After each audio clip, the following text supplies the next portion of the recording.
बिस्मिल्लाहिर्रहमानिर्रहीम। अस्सलाम वालेकुम वीवर्स, क्या हाल है? ठीक है, सही है, ठीक है। तो आज मैं बनाने जा रहा हूँ देगी कौरमा। तो आप देख सकते हैं वीवर्स, जो है मेरे पास चिकन है, टमाटर है बड़े बड़े, और ये देखें पेस्ट भी बन चुका है और सारी चीज़ें मौजूद थी वीवर्स। और कढ़ाई रखी है, कढ़ाई के ऊपर जो है मैंने ऑयल डाल दिया, ऑयल डाला और उसके अंदर जो है वो लहसुन जो है वो मोटा मोटा जो है वो पीसा हुआ था, वो मैंने इसके अंदर ऐड कर दिया वीवर्स।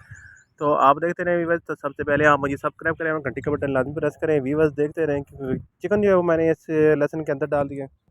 तो व्यूअर्स देखेंगे कि चिकन को मैंने अच्छी तरह जो है वो उसमें फ्राई कर लेना है। फ्राई जो है इस तरह करना है ताकि वो जो जो लहसुन और अदरक जो है पेस्ट है उसके अंदर ही फ्राई हो जाए व्यूअर्स। तो देखें इसके अंदर जो है वो मैंने नमक डाल देना, नमक डाल दिया है। तो उसी के साथ जो है वो मैंने धड़ा मिर्च और मसाले वगैरह जो मेरे घर के बने हुए थे वो मैंने व्यूअर्स इसके अंदर डाल देने हैं। आप देख सकते हैं आप व्यूअर्स।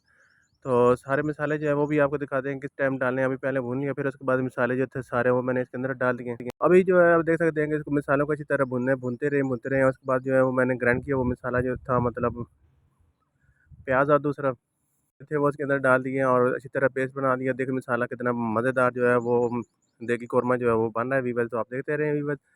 तो व्यूअर्स देखेंगे माशाल्लाह जो है आज जो है वो देगी कौरमा कैसे बनता है। तो अब इसके ऊपर जो है वो मिर्ची वगैरह जो है सब्ज़ जो वो मैंने बारीक बारीक काट ली थी और सब्ज़ धनिया वो भी डाल दिया। आधा जो है मैंने इसके अंदर डाल देना और आधा जो है मैंने बाद में रख दिया। इसके अंदर जो थोड़ा सा पानी जो है वो मैंने डाल दिया और इसके जो मैंने ढक्कन लगा दिया व्यूअर्स। तो आप देखें कि आज जो है वो देगी कौरमा जो है वो कैसे बनता है व्यूअर्स। तो ज़रूर देखें और अपने घर में ज़रूर ट्राई करें, अपने बच्चों और बड़ों के लिए ऐसे खाने मज़ेदार बनाएं। और इसके ऊपर जो है वो मैंने बकाया बचा हुआ जो धनिया था और सब्ज़ मिर्ची वो डाल दिया व्यूअर्स। तो आज देखें मज़ेदार जो है वो देगी कौरमा वो जो है वो तैयार हो चुका है व्यूअर्स। तो अभी थोड़ी देर के बाद जो पानी लगा के रख दिया, तो पानी लगाने के बाद मैंने उसको प्लेट में निकाल लिया, खाने लगे हैं। तो खाने का बहुत ही मज़ेदार और बहुत ही खुशबूदार जो है वो कौरमा जो है वो तैयार हो चुका है। देखिए आपने ऐसे कौरमे जो है वो शादियों में खाए हुए देखे होंगे या खाए होंगे। तो व्यूअर्स तो आप ज़रूर देखें और ज़रूर बनाएँ और व्यूअर्स देखें देखिए कौरमा जो है मज़ेदार जो है वो तैयार हो चुका है।